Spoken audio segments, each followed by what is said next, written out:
friends. My name is Dharmendra Sidani and this is my YouTube channel Scale Settlement. आज हम बात करेंगे अर्थशास्त्र में व्यापारिक बैंक अर्थ एवं कार्य यानी कि कमर्शियल बैंक के फंक्शंस क्या होते हैं और उनका मीनिंग क्या होता है। तो सबसे पहले हम बात करते हैं कमर्शियल बैंक यानी व्यापारिक बैंक होते क्या है। तो कोई भी वित्तीय संस्था जो लोगों की जमा को स्वीकार कर रही है, ठीक है, कोई भी वित्तीय संस्था जो लोगों की जमा को क्या कर रही है, स्वीकार कर रही है, यानी कि लोगों का पैसा अपने पास जमा रख रही है और उन्हें आवश्यकता पड़ने पर ऋण प्रदान कर रही है, और उन्हें आवश्यकता पड़ने पर क्या प्रदान कर रही है, ऋण प्रदान कर रही है। तो वही वित्तीय संस्था क्या कहलाती है, व्यापारिक बैंक। यानी बैंक से अभिप्राय उस वित्तीय संस्था से होता है जिसका मुख्य कार्य लोगों की जमा को स्वीकार करना तथा उन्हें ऋण प्रदान करने का होता है। तो इसी वित्तीय संस्था को हम व्यापारिक बैंक कहते हैं। जैसे आप लोगों ने एलआईसी का नाम सुना होगा, तो एलआईसी क्या करती है, लोन तो प्रदान करती है, ऋण तो प्रदान करती है, लेकिन लोगों की जमा को स्वीकार नहीं करती, इसलिए हम उसे बैंक नहीं कहेंगे। तो बैंक हम उसी वित्तीय संस्था को कहेंगे जो लोगों की जमा को क्या करे, स्वीकार करे और उन्हें जरूरत पड़ने पर यानी आवश्यकता पड़ने पर ऋण प्रदान करे।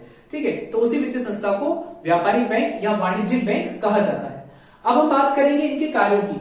तो वैसे तो व्यापारिक बैंक के कई सारे कार्य होते हैं, लेकिन मुख्यतः इसके यहाँ पर कुछ 10 कार्य दे रखे हैं। जैसे सबसे पहला कार्य है जमा स्वीकार करना। व्यापारिक बैंक का सबसे इंपॉर्टेंट काम है जमा को स्वीकार करना, जो हमने ऊपर अर्थ में भी पढ़ा।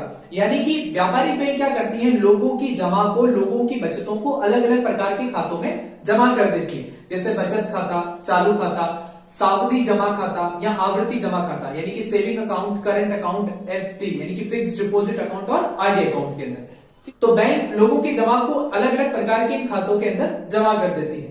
फिर बैंक का दूसरा महत्वपूर्ण कार्य है ऋण प्रदान करना।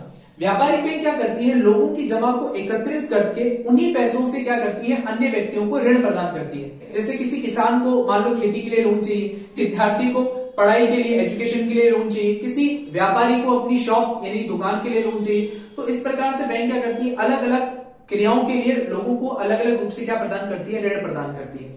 तीसरा है बैंक अधिविकर्ष। व्यापारिक बैंकों का एक महत्वपूर्ण कार्य यह भी होता है बैंक अधिविकर्ष यानी कि बैंक ओडी, बैंक ओवरड्राफ्ट। अभी बैंक ओवरड्राफ्ट क्या होता है इसमें समझना। बैंक क्या करती है, कई बार अपने प्रतिष्ठित साख वाले व्यापारियों को, यानी ऐसे व्यापारी जिनका खाता बैंक के अंदर है और उनकी साख यानी कि उनकी जो गुडविल है वो बैंक में बहुत अच्छी है, तो बैंक क्या करेगी, उनको उनकी जमा धन राशि से अधिक धन राशि निकालने की सुविधा देती है।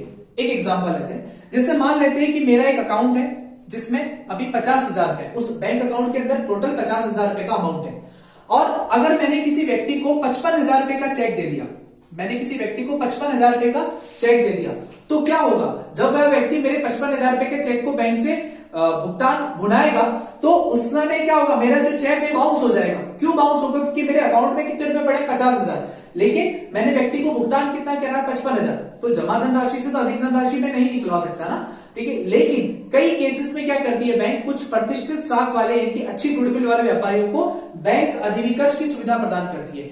यानी इसमें ग्राहक क्या कर सकता है, अपनी जमा धन राशि से अधिक धन राशि भी निकलवा सकता है। यानी कि बैंक कुछ समय के लिए, अल्पकाल के लिए उस व्यापारी को एक छोटा सा ऋण प्रदान कर देती है, जिसको कहते हैं बैंक अधिविकर्ष या बैंक ओडी। हम बात करेंगे एजेंसी सेवाओं की। कई बार बैंक क्या करता है, अपने ग्राहकों के लिए एज अ एजेंट यानी एजेंसी की सुविधाएं भी प्रदान करता है। जैसे विनिमय बिलों का भुगतान, चेक का भुगतान, डिमांड ड्राफ्ट का भुगतान, ठीक है, या किसी संपत्ति के देखभाल या रखरखाव करने का कार्य। तो इस तरीके की सेवाएं भी बैंक द्वारा प्रदान की जाती है। अगला पॉइंट है साख सृजन। अभी मैंने आप लोगों को दूसरे पॉइंट में बताया कि बैंक का मुख्य कार्य है ऋण प्रदान करना।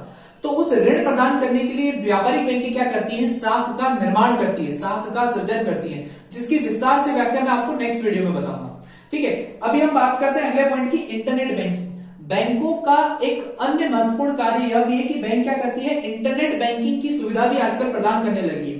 देखो, बैंक 24 घंटे तो ओपन नहीं रह सकती ना, खुली नहीं रह सकती, लेकिन बैंक यह चाहती है कि वह अपनी सुविधाएं 24 घंटे ग्राहकों को देती रहे। तो बैंक ने क्या कर दिया, अपने सारे पोर्टल को इंटरनेट पर क्या कर दिया है, ऑनलाइन कर दिया है। यानी कि अब ग्राहक क्या कर सकता है, ऑनलाइन घर बैठे अपने खाते से कोई भी किसी भी प्रकार का ट्रांजैक्शन कर सकता है। ठीक है, बैंक इसके अंदर एनईएफटी यानी कि नेशनल इलेक्ट्रॉनिक फंड ट्रांसफर या RTGS real time gross settlement जैसी सुविधाएं प्रदान करके इंटरनेट बैंकिंग के थ्रू क्या करती है, ग्राहकों को लाभान्वित कर रही है ना। उसके बाद है एटीएम सुविधा।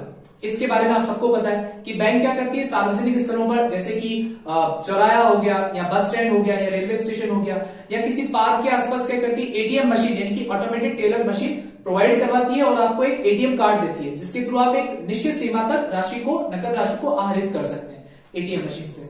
ठीक है, उसके बाद है मोबाइल बैंकिंग। आप सबको पता है कि आजकल का जो युग है वो मोबाइल पर आकर सिमट गया है, यानी कि हम कोई भी ट्रांजेक्शन को हमारे मोबाइल फोन्स के थ्रू भी कर सकते हैं।